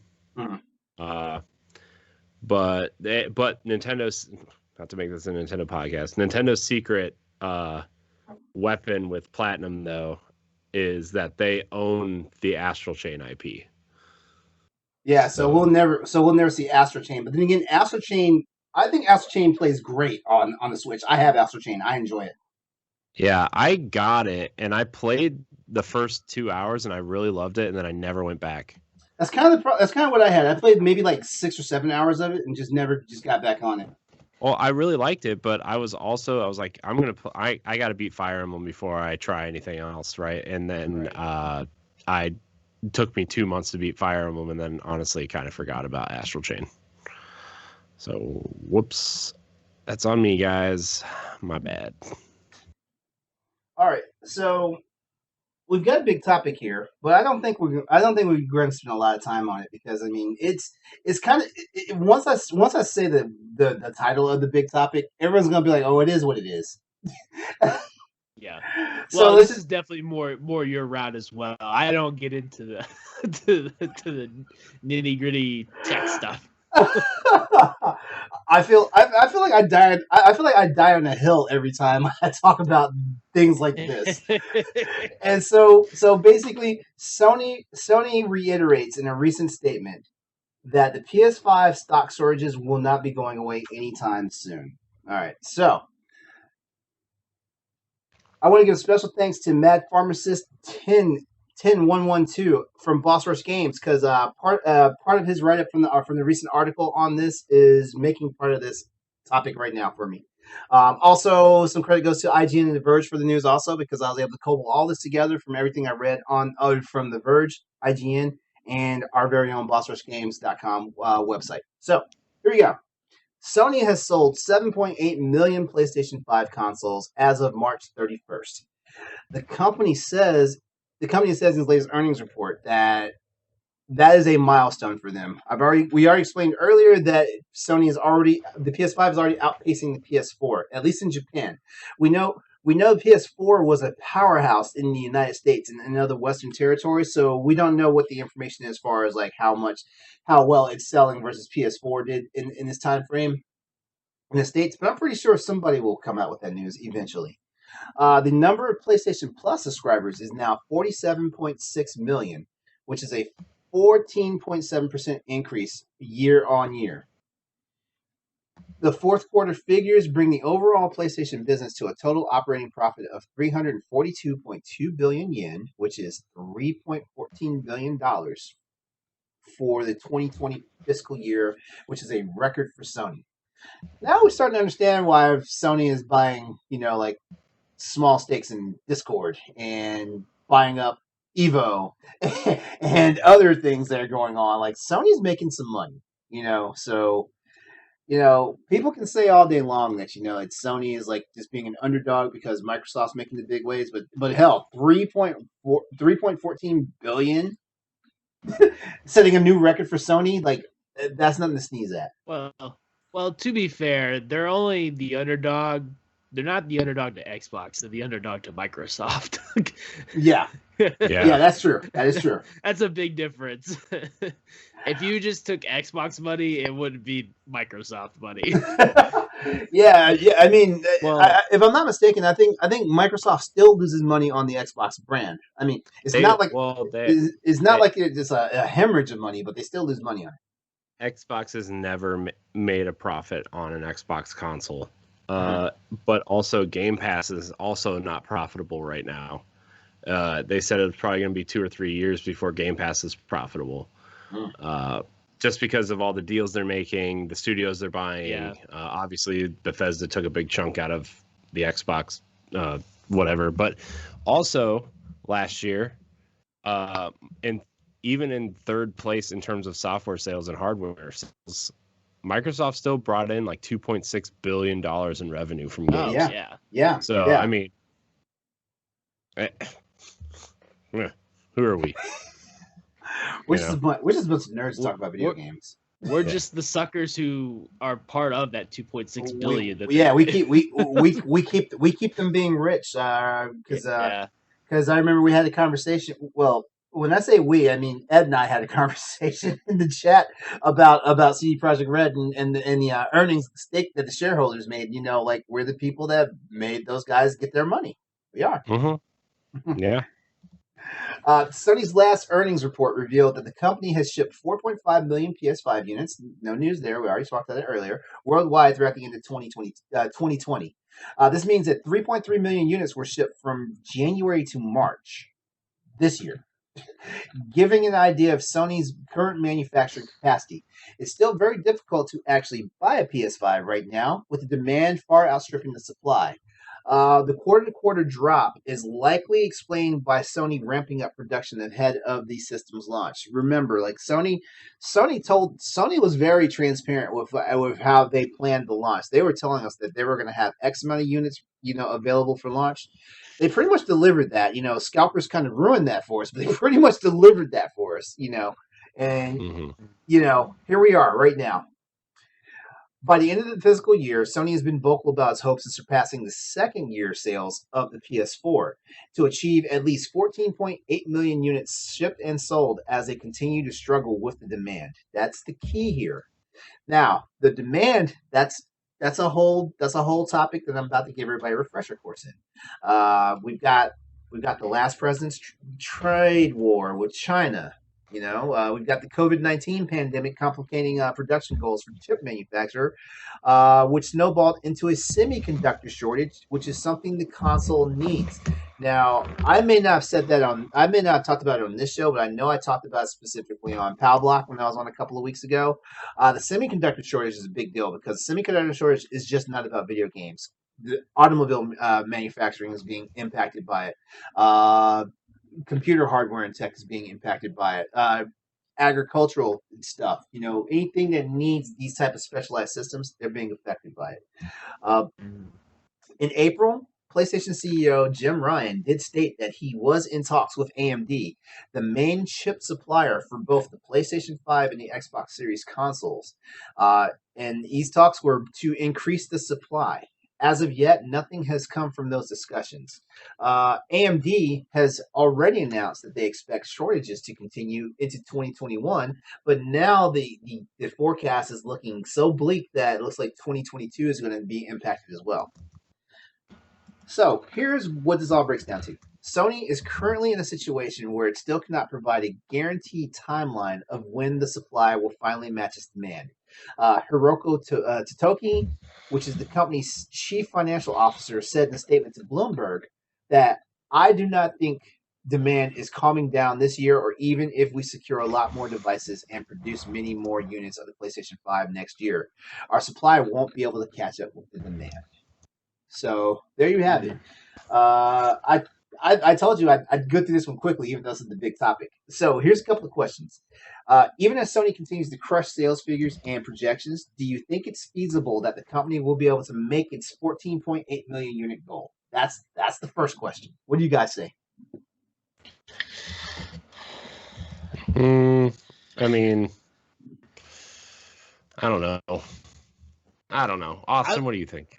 Well, here's what I think. If they can do it, they definitely will. It's just everything that I have no control over and I have no idea what I'm talking about. It's all up to that. Like, can the factories, or can they get these parts? Can they make them in time? Is COVID going to be a problem later? Like, all the stuff that I can't figure out or be in control of is going to decide this.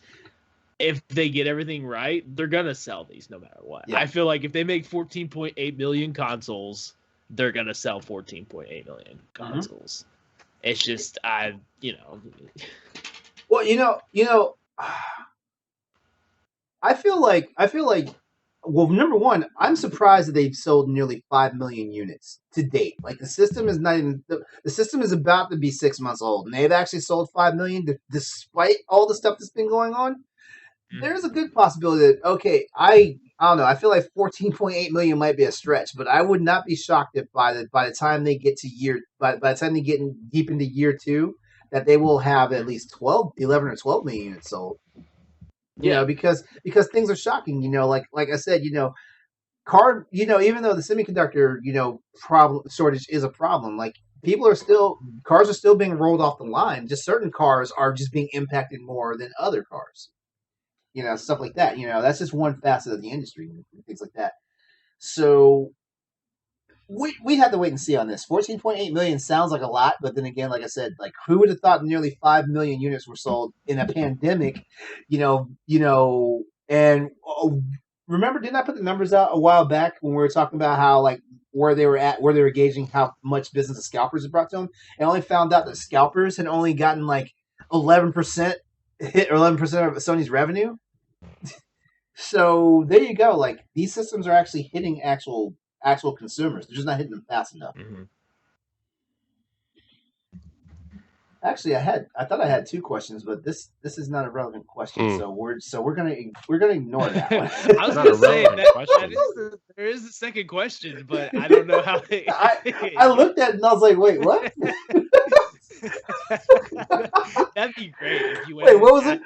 What makes it? What makes it? Throw people off. What makes a game worthy of a sequel to you? Like what? Oh God.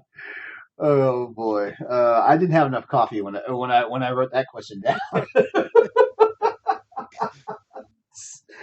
Or better yet, what is the answer to life, the universe, and everything? Wow. Hey guys, I have a rumor control topic, but we don't need to talk about it if we don't want to. No, bring it up. Okay. Let's rumor control. All right, so rumor control, basically, for those of you who are listening for the first time, rumor control is basically where we get to sit down and either debunk or verify all the random various rumors that are swirling around about the gaming industry. Today's rumor control topic. Is Sony actually going to give us a redesign of the PS5? Okay, so this is a misnomer. I feel like this is a clickbaity headline because they are redesigning the inside of the console because they're changing the chips that they're using because of the semiconductor shortage. Mm-hmm. So on the outside, it's still going to be the big white fatty you know and love. Okay, it's going to be just if you have the disc version, there's going to be that junk in the trunk. If you have a digital version, it's going to be the nice, slim, whatever. Yeah. Okay. I mean, look, I'm Corey stole the thunder. Corey stole the thunder, but that's cool. Hey, you invited me on this show. Okay? I'm just here. You want entertainment? This is what we're giving you. Okay. I had to hold it all in on Pow Block last night, so I'm letting it all out here. Okay. No, hold on. You don't have to free the beast on us. Like we don't do anything. We're not offensive. I know. Save that for Arsenal. You could say ass on Crossroads, right? Hey, you can say ass. You can say all. You can say all sorts. You can say all sorts of adult words on this show because guess what? Every time I upload, I make sure to say it's not recommended for kids. I know. Hey, Corey. I have a question for you. What's that? On in the chat, he said, "Not a question of if, only when inevitably there will be a PS5 Slim or Pro." Oh yeah, like, for sure. For sure. These consoles are going to get redesigned, right? I mean, that's how it works. Like before they announced the PS5, they could have said also PS5 is going to go through another form later. Like, okay, all right, thanks. Yeah, but no, Corey, you're absolutely right. This was a clickbaity article, stuff like that. Like we, as Crossroads, we feel like we're the authorities on stuff, PlayStation and stuff. So we always have to talk about this stuff. And the one thing we will say is, yes, there will be a redesign of the system. It's the normal redesign that we expect, like the Slim version or whatever, or the Pro version or whatever they decide to call it. Like that's coming for sure.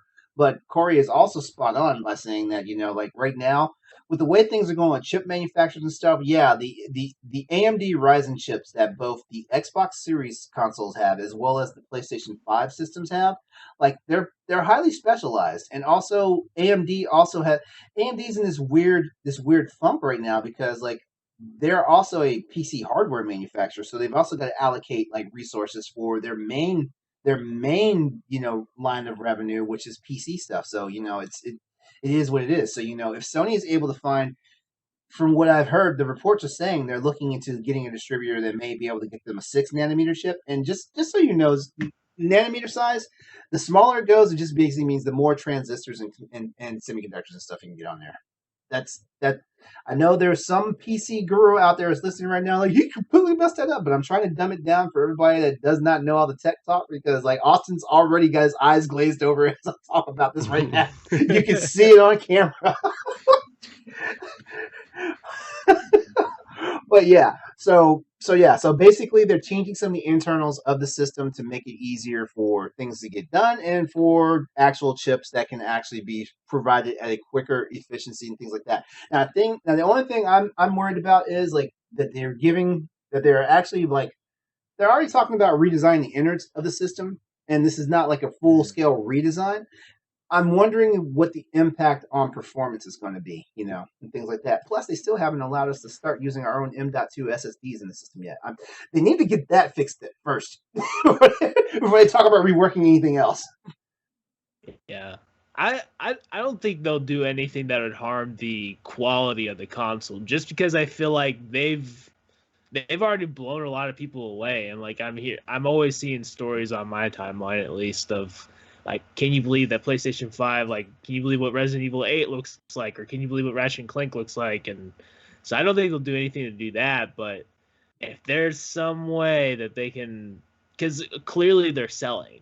Yes. They want to sell as many consoles right now as they can, because it's hot right now, especially with COVID kind of ending, like as far as like lock-ins and stuff. Like, people are going to be able to go travel and spend their money on vacations and doing other stuff, where video games are still going to be a big sell, that's no doubt. But for a while I couldn't even go to a vintage stock or anything, or GameStop or anything, and buy an Xbox One console, because everyone went and bought one. Like, they just didn't have any. Mm-hmm. And that's going to be over pretty soon when kind of all the bans are lifted. So yeah, they definitely want to sell now if they could, but at this point, it may not even be worth it. By the time they get it all this out, it's going to be normal business, hopefully.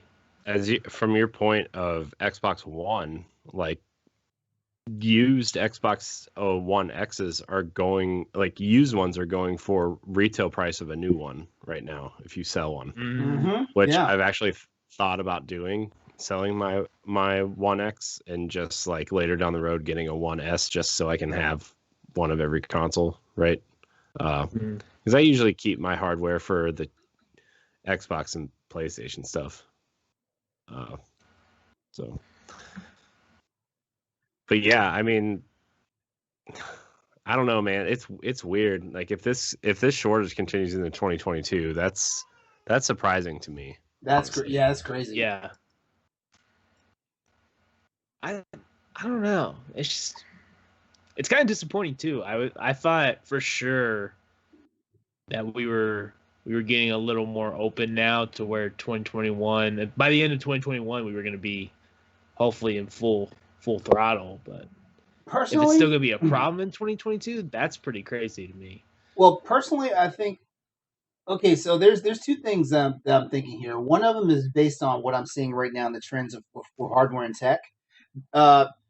Even though there's like all these shortages and stuff, like, we got companies like Nvidia, who also manufactures like graphics cards and hardware tech for like the Nintendo Switch, for example. They've already announced 2 more graphics cards, even though they know right now it's hard to buy the graphics cards they have. They're technically still new, and they already announced 2 more graphics cards, which are not even like the next generation for their graphics cards. They're in the same generation series of graphics cards. Some of them have like different pros and cons versus the current ones, the ones that are already hard to find, stuff like that. So I feel like there's a lot of double talk happening from these companies. For example, I feel like AMD, when they say like, the storage is going to go into 2022, that's them taking the safe approach, because they don't want to make a promise and saying, hey, we're going to get this all fixed up, and by fall or by Christmas, like, everybody's going to be able to get what they want. I think they're taking the safe approach when they say stuff like that, which like most companies would prefer to take the safe approach. I know CD Projekt Red probably would love to take the safe approach with Cyberpunk, but things happen. Stuff like this happens.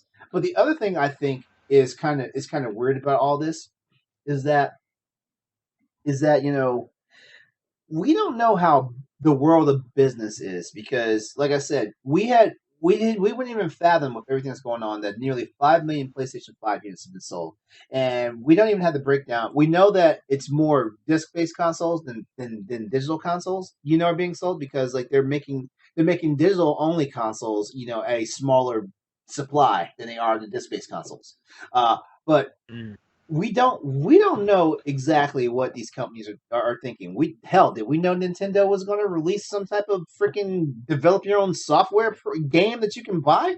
No. Yeah. We don't know. Yeah. We don't know what these people are doing behind the scenes. As far as we know, they're probably stockpiling all this stuff, and then Christmas 2021 happens. Like, boom, we're going to get slammed. Boom. Yeah. I don't know. I wonder if if bad marketing is still good marketing, where bad marketing is wonderful marketing.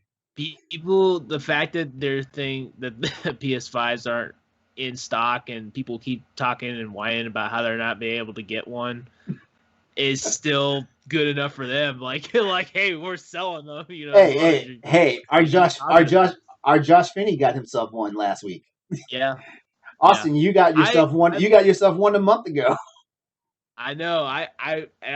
I'm trying to do that for my friends now. I heard what Josh was saying about turning the notifications off because I still have mine on because I'm still trying to get my friends one. Yeah. I just need to get this one friend his PS5. I have two friends, but I'm trying to get at least one of them. And once I do that, I'm turning notifications off. I've done my good deeds. Yeah, well, learn like this guy learned because I was going to do it again for somebody, but apparently my PlayStation ID is tied into the last purchase, which was paid with Austin's credit card. So now I can't get back in line for somebody else. Okay, so it's not quite that way though. I don't think because. When I tried to do it with my account, it also said that I'd already bought one. I said, well, that's not right because LeBron bought it on his account. But I think it's because if you logged in, you logged in your profile with a PS5. We logged in with your profile. That's right. Okay. Yeah. Okay. Well, no, I don't remember if we did. I think we did it on your. You know what? We need to stop talking. We need to stop talking about it live before Sony changes their whole PlayStation Direct program, and then everybody met at Crossroads because we were the catalyst that changed it. Did you guys see that Xbox changed the way that you sign up to buy consoles through their store? No. Yeah, I just saw that Jesse put that in the group chat. Yeah, if you have an Xbox One and you're part of the Insiders program.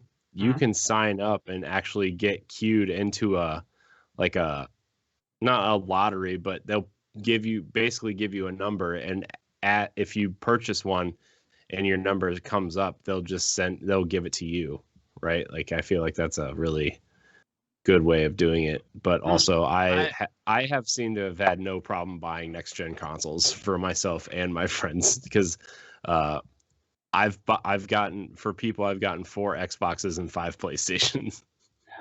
Yeah. Well, not for me though. Have you done it on your phone? Because every time that I've done it, I'm at work and I'm trying to do it on my phone. I feel like my phone is probably what's causing me not to. Yeah, the last one, the last 2 I did on my laptop. So, but I got my Series S through the GameStop app of all apps, which is the worst app. So the chat just got live. Somebody loves you, Corey. Me? Yeah. Why, what I do? You gotta read it. You gotta read it. Oh no. Gosh, what did I do? You look exactly like an Xbox Live user looks. That there is a Halo fan. Hey, Amanda Zero, what's up? Nellie's in the chat. You better say hi to her now before she disappears. Hi, Nellie. Yeah. I'm more of a Gears and a Destiny fan, but I'll play Halo if you want to. It's fine. I told you, like, we have all sorts of fun on Crossroads. We have all sorts of fun. All right, well, we can go ahead and wrap this up now. It's a great show, guys. Who wants? Why? You just just done. You're done with me. You toss me aside. No, I'm not done with you, but you want to make sure that your wife doesn't come in with like a hatchet or a chainsaw, because Or like an nobody. angry baby. Yeah, I because was gonna say, or worse, an angry baby.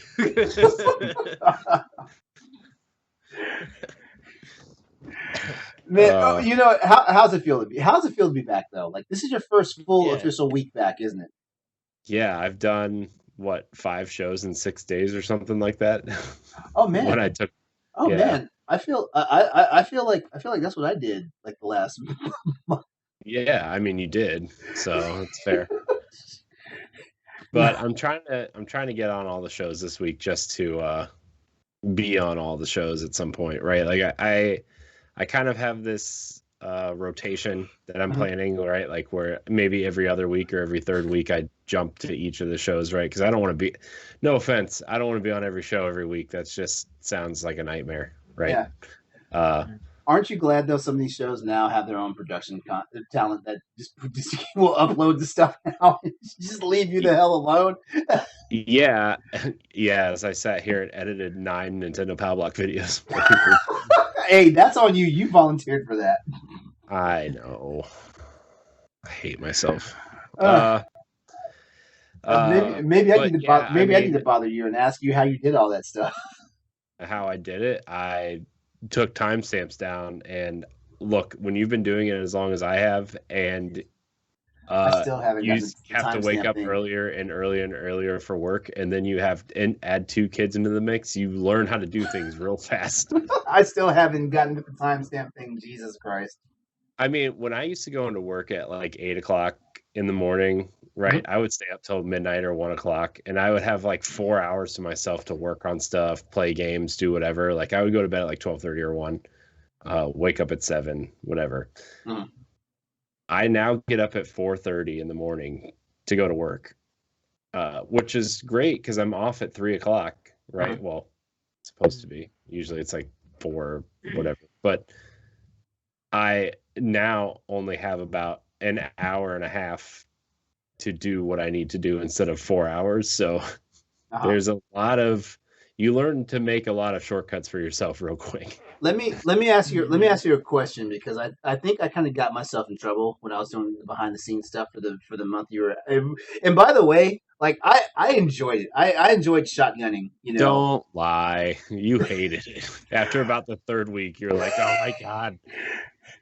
Hey Austin, you know how? Hey Austin, right, you know how last week's Crossroads was all late? It happened on a Saturday versus a Tuesday. I was kind of glad it didn't happen Tuesday night. It didn't. I was on Pow Block the night before, and if I had literally done Crossroads, that would have been 6 shows in 1 week's time span. Because and then Jacob was like, nah man, we don't have to do Hunters for Hire tomorrow.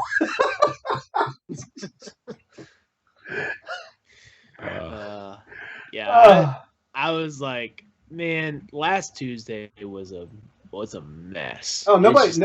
Dude, nobody was mad. We understand, like adult obligations happen, and stuff like that, But I didn't realize until after I made the announcement on Twitter. It was like, no show tonight. We'll try to be back on Thursday.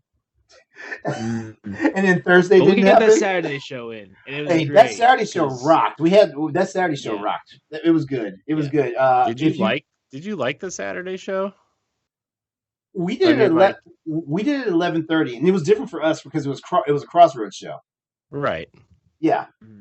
But I mean, that Saturday slot sometimes, especially for live shows, is a hit or miss, because sometimes we'll have like anywhere between 10 and 20 viewers at once, and then sometimes we'll have like 2. We had double digits for that show Saturday morning. We had double digits, and it was That was Nellie's last show because Nellie. For everyone that's wondering where Nellie's at, Nellie's on break for now because she's finishing up school. I said she got to finish school like she's failing or something. She's finishing up school, so she needs the time off to completely focus on it. Nellie, we love you. We see you in chat.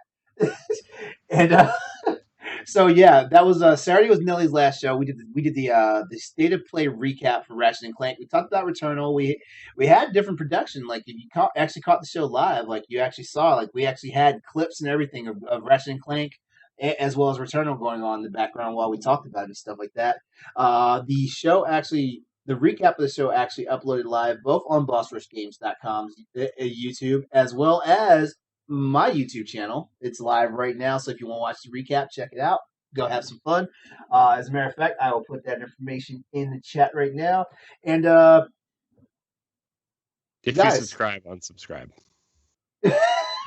Don't do that. Don't do that. Why do you hate me?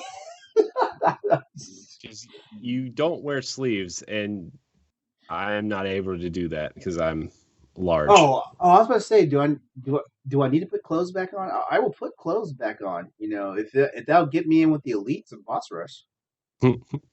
I thought taking them off was what got you in. Well, I didn't see who said it, but someone said you're the Ben Cisco of Boss Rush Games. Hell yes. Hell yes. I was gonna say you should take that as a compliment. I mean, yes. You're already in the elites. I will beam your ass into a wormhole. Guys, plug yourself before I start head tripping. Wow. I'm at PlayStaustin on Twitter. You can find everything else on the pinned tweet. Somebody's going to be banned. Somebody's going to get banned from chat. That's all I'm going to say. I'm not going to mention any names. Wow. We already do. I don't know if I would call you a closet nudist. I don't know if that was. I mean, what's that? A commune? You go to a commune? I've heard of. Isn't that what it's called? Yeah, because what's her name from Smallville got involved in that crap, and she's going to prison. Yeah. Wow. Cabinet nudist. Wow. Corey, where can they find you at? We gotta wrap this show up. They're getting out of hand. You can find me at I am Corey HD on Twitter. You can find me hosting the Boss Rush podcast. You can find me on Nintendo Power Block. You can find me hosting Sleeves.com. Oh my gosh. You can find me hosting Tower Casuals, our Destiny podcast with a friend of show, Josh Finney. So you can catch us there. Yeah. I mean, I can roll my sleeves up. Show them guns, brother. Show them guns. Did I do good? As usual, you can find me on social media, on gaming services and everything as Exodus803, EXODUS803. That's also my Twitch handle. Please feel free. Don't forget, I'm on quite a few different Boss Rush shows. I'm a normal fixture on the Boss Rush podcast whenever they like me there. Sometimes I get invited to Nintendo Power Block. But if you liked what you saw tonight, come back tomorrow night. I don't know. Maybe I bring eye candy to the show. It's a roll of the dice. Are you saying that Nintendo Power Block is the ugly podcast? Is that what you're saying? No. I'm not saying that. Keep but digging your hole, Ron. Keep digging that hole. I'm not saying that, but all I'm saying is, those guys on Power Block are kind of wholesome, and I just kind of bring a whole different vibe. That's all I'm saying. Laurent only goes into Power Block and it just bolts through the door and says, "I'm only here for the Monster Hunter." And then I'm out. Anybody got any of that Monster Hunter? Yeah. No. I'm out. We got Pokemon. I'm out. And he just leaves. We'll go play my PC now. I mean, Exodus 803 has left the chat.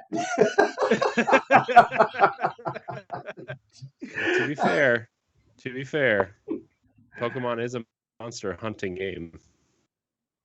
Yeah, but it's not the same. It's not the same.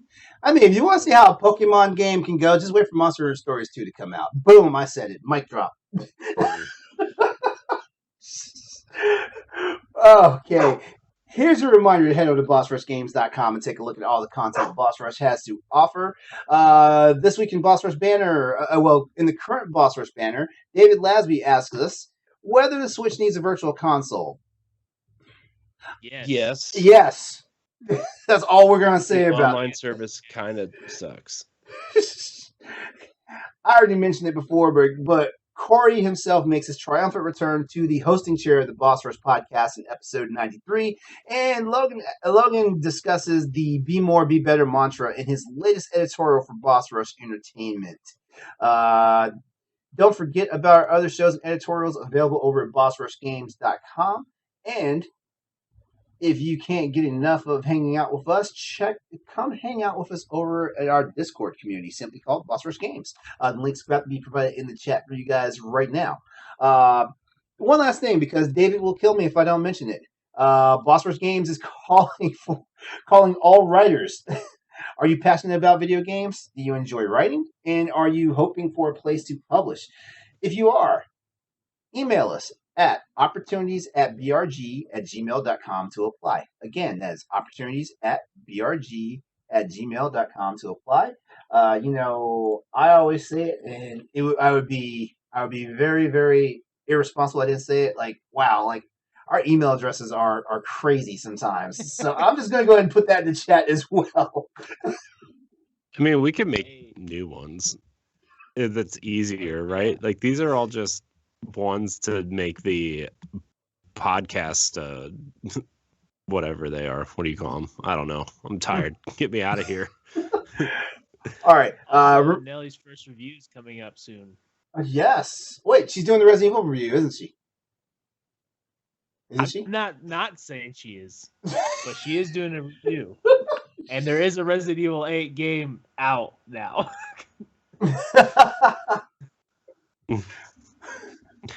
I hope she reviews something that's like, I don't know, from like, I don't know. I hope she reviews Monster Hunter. Galatrad already did that. I hope her review is just in big letters. LaRon was wrong. 0 out of 10. Oh, you know what? She would probably get that article would probably get the most hits that BossRushGames.com has ever seen if she does that. I know I'll read it. Not wrong. Remember to chat with us and keep the conversation going on Twitter at ps_crossroads.com. And last but not least, the Boss Rush Games family wants you all to have a great night. Go out there, play games, be better. Have a great night, guys. We'll be back here next week. Take care. Goodbye. See y'all.